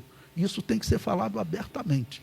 Se nos ameaçarem colocar numa fogueira, nós temos que fazer como os anabatistas faziam, ir para o lugar de morte pregando o evangelho, pregando exatamente isso. Nós não sabemos nem até quando nós vamos ter liberdade para pregar isso. Tá bom? Quem foi que levantou a mão? Pode falar. Ah. Está certo. Que é de Madureira, ele agora fica no clube com um gato preto. Não, irmãos, e é uma coisa estranha isso que ele está falando. Tinha um gato preto. Se você conversar com alguns discípulos dele, é claro que o bichano, a princípio, não tem nenhum mal. Mas ele ficava circundando a igreja. E aquilo ali, meu irmão, foi o seguinte: quando ele foi lá em Roma, o gato preto entrou pela igreja, foi lá e sentou lá no púlpito. E o gato preto lá, ele até tem vídeo que ele brinca, eu vou separar ele para diácono, né? Mas é muito estranho, o gato ficava ali, né? Olha, é só um bichano, professor. Mas aí um dia o bichano entrou pela igreja, foi ele ir lá no Vaticano fazer essa aliança. E existem, irmãos, partes de igrejas, e isso aí são pontos que nós temos que nos preocupar. E são muitos pontos, irmãos. São muitas questões que estão entre nós, doutrinárias, importantes. E como eu digo, fazer aliança com a igreja que batiza recém-nascido, trazer eles para pregar no nosso púlpito, pessoas que pregam outra doutrina da salvação, isso com certeza está errado, tá bom? E por que isso vai acontecendo? Ora, o tempo vai passando. E tem pessoas que às vezes até se cansam, né? Porque esse negócio de você ficar debatendo, né? E se desgastando, falando, olha, essa doutrina está errada, aquela outra está errada. Tem pessoas, eu não vou mais, porque isso fica até chato. Eu, por exemplo, lá no debate, se vocês verem o debate, o indivíduo ele se alterou um pouco e tinha tido um debate político lá, acho que uma semana antes, que um político deu uma cadeirada no outro. Eu falei, você vai me dar uma cadeirada aqui. Mas, vamos dizer, é algo que nós temos que denunciar, é algo que nós temos que falar. Nós não podemos nos calar diante dessas questões doutrinárias e deixar essa divisão estar entre nós. Você vai em escola dominical, por exemplo, teve uma Assembleia de Deus, vou citar o nome, até um irmão, aquele irmão que trabalha ali comigo vendendo o livro, ele é de uma Assembleia de Deus também. A filha dele queria se matricular num seminário, aí na igreja dele tem um seminário, aí ele foi lá, ele quando chegou lá, ele falou assim, mas eu não vou botar minha filha nesse seminário de jeito nenhum. Disse que no primeiro dia de aula, aí o professor estava falando sobre Atos 2, e o professor falou o seguinte, a Assembleia de Deus errou muito tempo, dizendo que em Atos capítulo 2 houve ali uma manifestação de línguas espirituais. Agora nós não erramos mais, ali foi só dialeto. Aí ele se levantou e falou, mas você é batizado no Espírito Santo, professor? Ele, eu sou. Você falava em árabe ou você falou em línguas espirituais? Não, eu falei em línguas espirituais. Então como é que você diz que aquilo ali é fará latim e árabe? Né? Aí ele pegou, ele tinha estudado no seminário que eu trabalho, lá na década de 80, que ele tinha estudado lá, aí ele matriculou a filha dele lá. Mas por quê? Ele foi num seminário da Assembleia de Deus. E a Assembleia de Deus, então, já está defendendo o cessacionismo, que realmente os dons espirituais cessaram. Tá bom? É isso que eles estão defendendo. Tá bom? Bom, então, respondido? Respondido, meu irmão? Então, ainda tem essa história do gato preto também, né? Que realmente o gato preto sentou lá no púlpito. Sentou no púlpito. Mas o pior, né? Tem essas outras coisas. Essa aliança doutrinária, considerar como todos irmãos, com doutrina diferente, nós não podemos considerar irmãos. Nós não podemos. Se a Assembleia de Deus adotar essa prática, eu tenho que sair correndo. Porque vai morrer na fé, a fé vai morrer. Se você fizer aliança oficialmente com igrejas que batizam recém-nascido e prega outra doutrina da salvação e que nega os dons espirituais, não dá, você não é mais cristão. E isso está espalhado entre nós, como eu disse, isso é um seminário que funciona numa Assembleia de Deus que nega os dons espirituais entre nós. Como explicar isso, né? Pois bem, próximo slide, por favor, meu irmão. Então, o domínio da Babilônia sobre os povos, como eu disse, próximo, ele domina realmente o mundo. Podemos dizer que até hoje o Papa ele exerce um certo domínio sobre o mundo. Então, a luta do mal contra o mal. Vamos ler todos esse versículo lá? Todos? E os 10... Forte, irmãos. Os que viste na besta são os que aborrecerão a prostituta e a porão desolada e nua, e comerão a sua carne e a queimarão no fogo. Eu chamo isso aí de a luta do mal contra o mal. Porque vai chegar um momento em que a besta, que é o poder político, ela não vai ver mais como útil essa falsa religião que é a Igreja Católica. Por quê? Porque existe um movimento chamado maçonaria. A maçonaria muito provavelmente já está preparando o caminho do anticristo. A maçonaria se diz gnóstica, por isso que o Papa Francisco, ele era maçom também, pelo menos foi anunciado primeiro na maçonaria, porque os jesuítas se dizem gnósticos, irmãos. O gnosticismo, ele tomou a Igreja Católica, né? Não sei se o irmão da mídia, o irmão pode fazer uma pesquisa rápida aí para mim, só para eu mostrar uma coisa para os irmãos. Pesquise aí na internet, no Google, aquela obra de Michelangelo, escreva só Pietà, escultura Pietà, para vocês verem como que o gnosticismo ele tomou o catolicismo. O catolicismo ele é um gnosticismo escondido. Vocês sabem que o gnosticismo ele pregava, por exemplo, que o Deus do Antigo Testamento era um Deus mau. Não? Pregava que o Deus do Antigo Testamento era um Deus mau. E pregava, por exemplo, também que Jesus veio desfazer as obras desse Deus mau, e que Jesus tinha uma mulher, esposa, amante, que era Maria Madalena, né? Então, por exemplo, se você vê a obra, se ele encontrar ali, mas uma obra muito conhecida de Michelangelo, chamada Pietà, tem Jesus morto, deitado no colo de Maria. Olha lá, ele colocou lá. Vê se você consegue aproximar o rosto da Maria. Vê se você consegue dar um zoom. Jesus ali, qual seria a idade dele? 33 anos. Qual seria a idade de Maria? Vamos colocar 20 anos, 53 anos, tá bom? Olha para o rosto de Maria, para aquela mulher lá, e vê se é o rosto de uma mulher de 53 anos. Não, aquilo ali é uma mulher de 20, 25 anos no máximo. Por quê? Essa é a mensagem gnóstica. Aquela dali é Maria Madalena, amante de Jesus. E não é só essa não. O irmão da mídia também, vê se você consegue mostrar para eles uma obra da Capela Sistina, a criação de Adão. Aquela imagem que Deus está criando Adão. Tá bom? Já viram aquela imagem que Deus está tocando na mão de Adão? Todos vocês olham para a mão direita de Deus, né? Mas faz o seguinte, esqueçam a mão direita de Deus e primeiro olhe para o braço de Deus. Você vai ver que Deus está abraçado com uma mulher. Porque os gnósticos, eles dizem que Deus, ele tem um lado feminino, que eles chamam de Sofia. Mas principalmente, olha para a mão esquerda de Deus. Você vai ver que parece a mão de um bruxo. Por quê?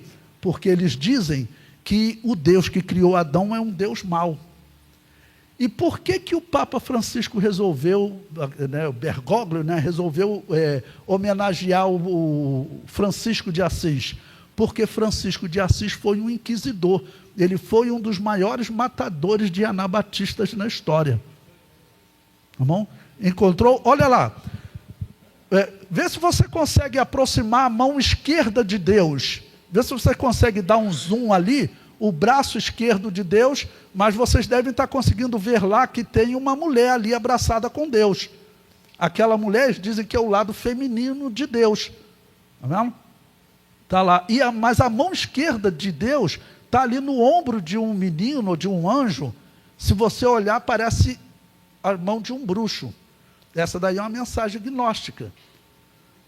Então, a igreja que pratica a crença no purgatório, né, nós não podemos ter saído dela, irmãos. Isso é elementar entre nós. Aí depois vocês olhem essas imagens, como eu falei, tem outras evidências também, tá bom? Bom, então, o próximo slide, por favor. Agora, veja o que essa profecia diz no Apocalipse. Chegaria um tempo, acredite, que a igreja de Jesus se envolveria com a Babilônia apocalíptica. Olha essa profecia. Próximo slide, por favor. Quem está com a folha aí, está em Apocalipse 18. Isso, olha lá, Apocalipse 18, versículo 4. Todos. E ouvi outra voz do céu que dizia: sai dela, povo meu, para que não sejas participante dos seus pecados e para que não incorras nas suas pragas. Não? Então, o que ele está dizendo? Esse texto está dizendo que em algum momento da história, a igreja de Jesus iria se envolver com a Babilônia apocalíptica. A mesma que o Apocalipse chama de grande prostituta, mãe das prostituições da terra, que está embriagada com o sangue dos santos. Não? De alguma maneira, a igreja de Jesus iria se envolver, então, dá um alerta: sai do meio dela, povo meu. Quando que se cumpre isso? 2025. Porque a Assembleia de Deus... Vocês sabem que tinha padre dando aula na Taicado, né? Vocês sabem disso, né? Não só padre, como protestantes também. Se você coloca um padre para dar aula para os seus jovens obreiros... Bom, daqui a pouco estão reverenciando Maria, né? É verdade. Não, e já estão, porque, como eu disse, se ele pesquisar ali, pastor da Assembleia de Deus se converte ao catolicismo. Aí tem vídeo dele lá pregando na igreja dele, tá bom? Com a estátua de Maria do lado dele. Isso já está acontecendo, né? Já virou idólatra. Próximo slide. Rainha não sendo viúva. Vamos ler todos. Quando ela se glorificou e em delícias esteve, foi-lhe outro tanto de tormento e pranto, porque diz em seu coração: estou assentada como rainha, não sou viúva e não verei o pranto. O que ela está dizendo? O rei vive, mas mesmo assim eu estou reinando. O rei não está morto não, mas eu estou reinando. Isso é uma clara descrição dizendo o seguinte: Jesus, o rei, vive. Mas ela diz o quê? Que ele não vai reinar na terra. Que quem reina na terra é ela. É isso que a Igreja Católica prega. E já tem pessoas entre nós pregando que Jesus já está reinando na terra. Que esse reino que nós estamos vivendo é o reino de Jesus aqui na terra. Aquele livro defende isso. Pessoas defendendo que nós estamos vivendo o milênio, o reino justo de Deus.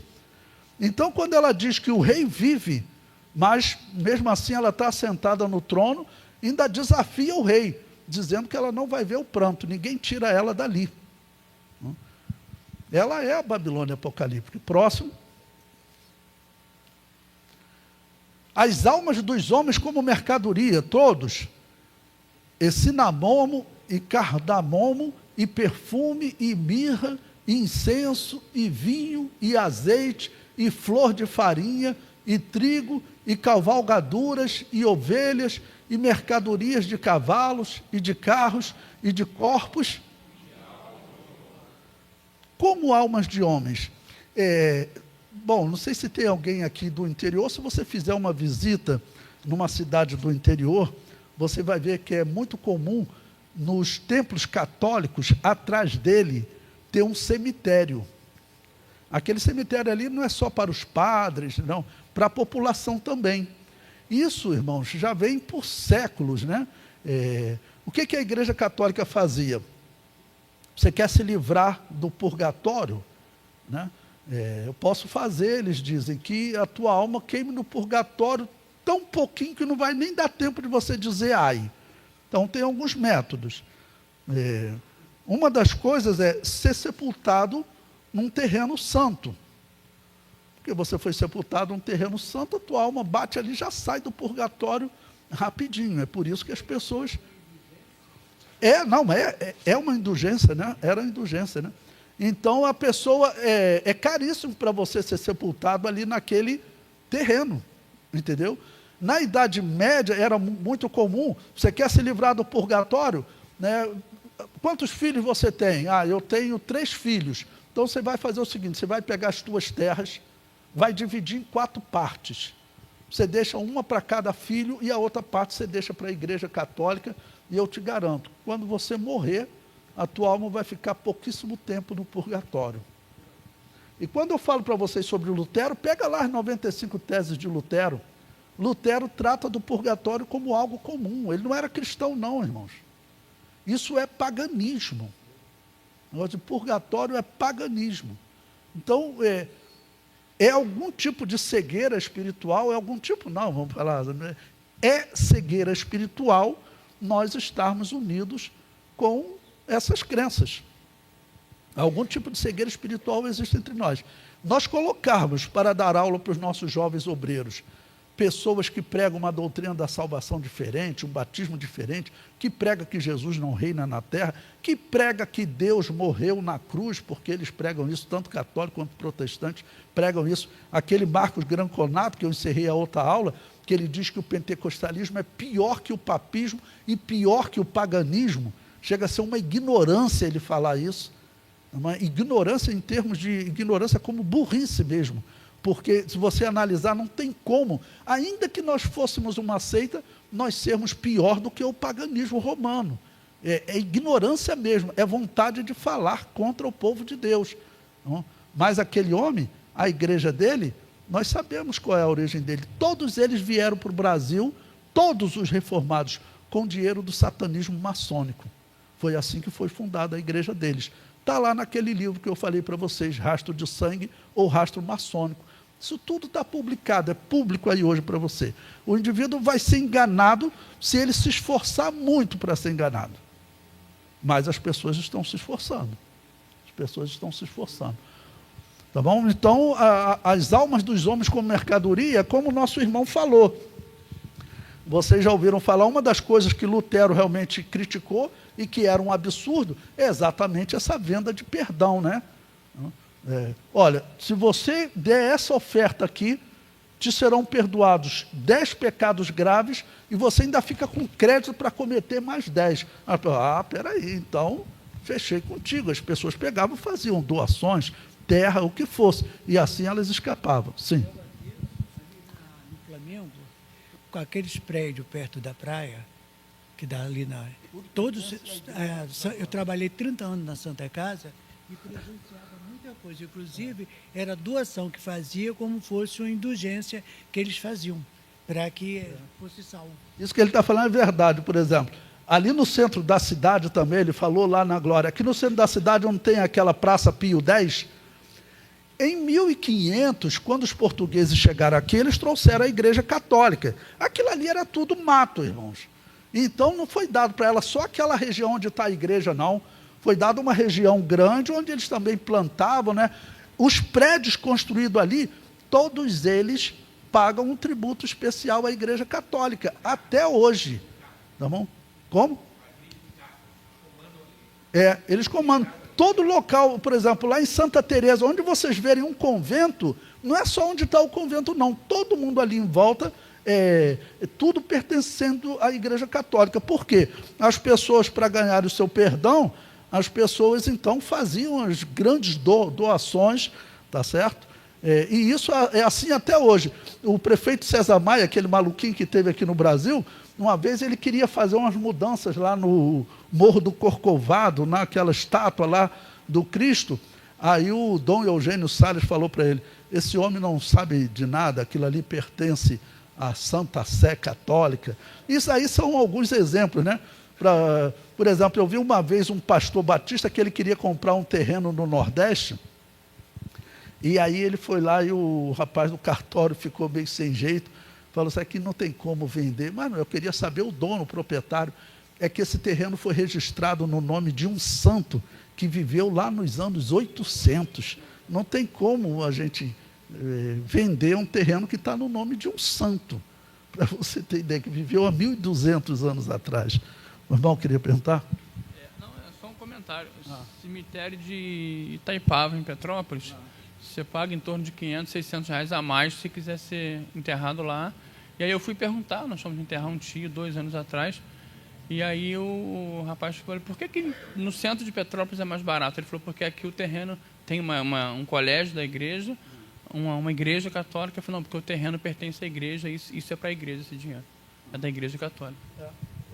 A igreja, irmãos, a igreja católica, para completar esse tópico, 54 já, vamos concluir a aula de hoje, a igreja católica, irmãos, ela era a maior dominadora de terra do mundo. O comunismo, ele surgiu como uma revolta a esse domínio. O comunismo, por que eles dizem que o cristianismo tem que ser controlado? O comunismo, ele odeia o cristianismo por conta desse domínio que a igreja católica fazia, e faz até hoje. Tá bom? Ela ainda continua sendo a maior detentora de terra, como eu contei essa história, né, desse pastor batista que queria comprar um terreno. Tá bom? Bom, então, irmãos, eu deixo essa mensagem para vocês como uma mensagem para vocês ficarem vigilantes, porque o tempo que nós estamos vivendo é um tempo realmente especial, um tempo diferente. Nós podemos pregar hoje coisas que há 100 anos não podia ser pregada. Nós podemos pregar que nesse momento o anticristo pode estar assinando uma aliança de paz com Israel. E o templo está perto de ser construído, ou está para começar a ser construído. Há 100 anos atrás isso não podia acontecer, porque Israel, para construir o templo, eles teriam que estar na terra de Canaã como uma nação desenvolvida. Hoje eles estão. Hoje eles estão. Então, nós estamos vivendo um tempo especial. E nessa questão também é um tempo especial, mas é uma questão negativa, é que a Assembleia de Deus está diversificando a doutrina em questões essenciais que não deveriam ser diversificada, relativizada, melhor dizer relativizada, né?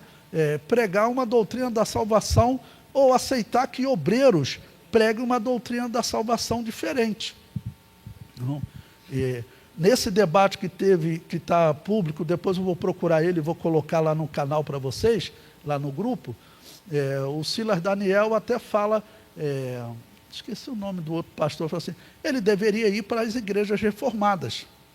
Né? E está certo. Se você prega outra doutrina da salvação, então você está numa seita. Se a doutrina da salvação é outra, vai lá para aquela igreja. Mas ele preferiu ir para a igreja do gato preto, né? Como disse o nosso irmão ali. Ele preferiu ir para a igreja, esqueci o nome dele agora, tá bom? Não é ele não. Essa pessoa, esqueci o nome dele. Então, essa divisão doutrinária que não é boa. Você vê obreiros pregando doutrinas protestantes, doutrinas católicas entre nós. Tá ok? Pastor Otávio? Alguém tem alguma pergunta, meus irmãos, a fazer? Mais uma pergunta. O senhor diz que de uma maneira você dissocia o pentecostalismo, a Assembleia de Deus, da herança protestante reformada. Certo. Agora sim, será que também que talvez ainda não haja uma certa influência, claro, acho que você citou aqui, mas eu estou falando na própria estrutura central, assim, porque uma coisa é você ser anabatista, ou quaker, ou viver dentro de uma comunidade, mas o denominacionalismo, ele, em certo sentido, ele tem essa herança administrativa mesmo, que é presbiteriana ou congregacional, a forma de inscrição, né, associativa, e a própria questão física do templo. Será que a gente ainda não está um pouco com o pé na herança reformada e protestante, ainda precisa... Então, assim, eu só não concordo com essa definição. Será que nós não estamos com o pé nas... Porque, na verdade, nós nunca estivemos lá, né? É como se nós estivéssemos colocando o pé lá, vamos dizer assim. Mas falar para vocês, olha, acerca de influência deles, é praticamente zero. Vocês querem ver uma coisa? As igrejas anabatistas, elas foram a primeira, porque isso é próprio do cristianismo, a dar liberdade de participação às mulheres. As igrejas anabatistas ou batistas, elas são chamadas de congregacionais. Como eu disse para vocês, aquele educador João Comênios, ele era um congregacional, chamado de congregacional, ou batista, ou Assembleia de Deus, ou anabatista, tá bom? Então, as igrejas congregacionais, o que significa? Todas as mulheres têm direito a voto. Vocês querem ver uma coisa ruim na Assembleia de Deus do Brasil? As igrejas anabatistas na história foram as igrejas que as mulheres participavam ativamente, até pregando. E o que acontecia? Muitas mulheres, elas sabiam ler e o marido não. Porque as mulheres, os homens tinham que trabalhar no campo, e as mulheres ficavam estudando. Minha mãe, por exemplo, minha mãe sabia ler. Meu pai não sabia ler. Minha mãe que ensinou meu pai a ler. Tá bom? Então, as mulheres, elas tinham participação ativa. Quando chegou no Brasil, por exemplo, a esposa do Gunnar Wingre, a Frida Wingre, ela pregava, ela ensinava, ela escrevia. Existem livros escritos, cartas de mulheres anabatistas de 1500, 1600. As mulheres tinham uma participação ativa. Os pastores do Brasil, eles começaram a criar dificuldade para a participação das mulheres, não querendo que as mulheres pregassem. A Frida Wingre, ela foi criticada, tá bom, pela participação, escreveram até cartas criticando, né, para a Suécia, criticando a participação dela, né? E alguns defendendo aquilo que a mulher deveria estar calada na igreja. Mas na história da igreja, tá bom, nunca foi assim. Não, a interpretação que a igreja teve dessas palavras do apóstolo Paulo foi outra, que as mulheres, elas não tinham poder de decisão, elas não fazem parte da liderança. Isso é fato, porque no princípio, quando Deus criou o homem e a mulher, nós vemos claramente que o homem foi criado com uma característica, a mulher com outra. Não? E o homem foi criado como líder, com a característica de líder. E a mulher, ela foi criada com outras características, principalmente de ser mais amorosa. Então, resumindo nisso, então, na história da igreja, as mulheres participavam, tá bom? Assim como Priscila participava junto com o ministério de Áquila e do apóstolo Paulo.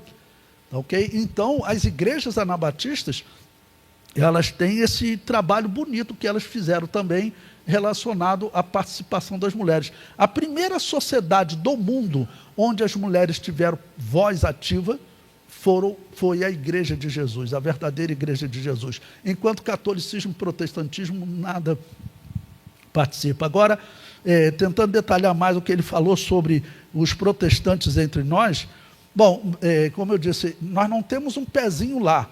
Tem pessoas querendo colocar o pezinho lá. Porque uma das poucas coisas que os protestantes fizeram foi distribuir a Bíblia para a população, porque era um absurdo também o que a Babilônia apocalíptica fazia, de proibir o povo de ter a Bíblia. Tá bom? Porém, mesmo assim, as pessoas, quando vai chegar a reforma, eles falam, Lutero dizia somente as Escrituras. Lutero, ele desrespeitava as Escrituras, irmãos. Ele falou abertamente que a epístola de Tiago tinha que ser rasgada da Bíblia e jogada no lixo, porque era contrária à doutrina dele. Se tem uma parte da Bíblia que é contrária ao que você prega, você tem que mudar a sua pregação. Tá bom? Então, nós não temos um pezinho lá. Na verdade, eu definiria como... Tem pessoas que estão querendo colocar um pezinho lá. E colocar um pezinho lá é péssimo, né? Tá bom? Meus amados, eu vou dar um presente para vocês, se vocês quiserem. Eu estou fazendo um curso interpretando o Apocalipse versículo por versículo, tá bom? Eu dou aula praticamente todo dia da semana. O dia que eu consegui livre foi às quarta-feiras. Eu sei que vocês, alguns têm trabalho em suas igrejas, de 7 às 10 da noite. Mas se você quiser, então você pode assistir a aula gravada, tá bom? Você assiste a aula gravada. Eu dei a primeira aula foi agora, quarta-feira passada. Estamos em Apocalipse capítulo 1. Nós vamos estudar o Apocalipse todo assim. E vocês querendo, tá bom? Pega um folheto ali com o meu telefone, o meu zap, e me manda um zap, me coloca no curso de Apocalipse, que aí eu vou, então, pode colocar, o professor prometeu dar uma bolsa integral, vou dar uma bolsa, vocês não vão pagar nada, tá bom? Para vocês poderem estudar esse tema tão importante. Mais alguém queria perguntar, não? Concluímos? Passei 3 minutinhos, pastor Otávio. Então, meus amados, muito obrigado. Até a próxima para vocês.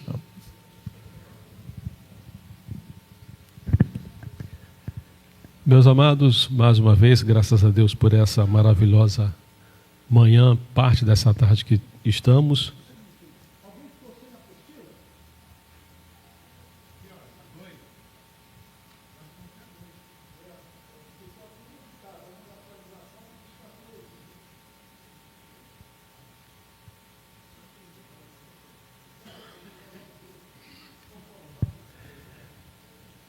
E por esse dia. Meus amados, vamos estar de pé, vamos orar. Não se esqueçam, queridos, mais uma vez, para que fique bem gravado na mente dos amados, próxima aula em agosto, tragam a altura, peça a sua esposa, seu filho, alguém da sua família, se coloque lá na parede, meça da ponta da cabeça aos pés. Então nós precisamos de altura e precisamos do peso dos amados para que possamos enviar esses dados para Lilian, que é quem vai trazer as becas. E a importância até dia 10 de outubro, R$40, tá bom? Não há, como eu falei no princípio, eu estou só fazendo a ponte entre os amados e a irmã Lilian, e a dona Lilian. Então não há como fazer Pix, não há cartão, é só em espécie. E de preferência, a irmã Kelly pediu que os amados, se puderem, tragam esse dinheirinho já separado em função da dificuldade de troco que ela tem, tá bom? Mas não se esqueçam, altura e peso, já pensando na nossa formatura. Os próximos meses nós vamos dar aqui algumas outras informações, como ela vai acontecer. Nós vamos precisar de pelo menos 2 alunos, um que fará o discurso pela turma do COM e uma irmã que fará o discurso pelo CONFEM. Então, nós vamos dar preferência a casais. Então, se aqui algum dos amados, sua esposa estiver lá, nós vamos dar preferência a esse casal, porque aí ele fala pelo COM, faz o discurso pelo COM, e a sua esposa faz o discurso pelo CONFEM. E o orador da turma também, que é aquele que vai não somente falar, mas também tem a hora do juramento. Vamos orar. Deus querido, nós te louvamos por essa maravilhosa manhã, por essa tarde já iniciada, Senhor, em que tem nos permitido termos acessos e chegar ao nosso conhecimento assuntos de tamanha relevância para todos nós, para o ministério de cada um. Te agradecemos, meu Senhor, por mais este sábado vantajoso e te pedimos agora que de regresso às nossas casas, que leve-nos sob os teus cuidados. A cada um dos teus filhos, Senhor, que ainda terão eventos e compromissos ao longo desta tarde, noite, seja com cada um, revigorando, Senhor, a vida e o esforço físico de cada um. Como em Pai chegamos, permita também o nosso regresso, as ruas que faremos uso para voltarmos às nossas casas, os cruzamentos. Pai, nos guarda dentro desta cidade, neste mundo tão violento em que vivemos. É o que te pedimos nesta tarde. Em nome de Jesus oramos e em nome de Jesus nós te agradecemos. Amém. A graça do nosso Senhor e Salvador Jesus Cristo e o amor de Deus, o nosso Pai, e a consolação do Espírito Santo seja com todos nós, desde agora e para todo sempre. Amém. Deus abençoe, amados.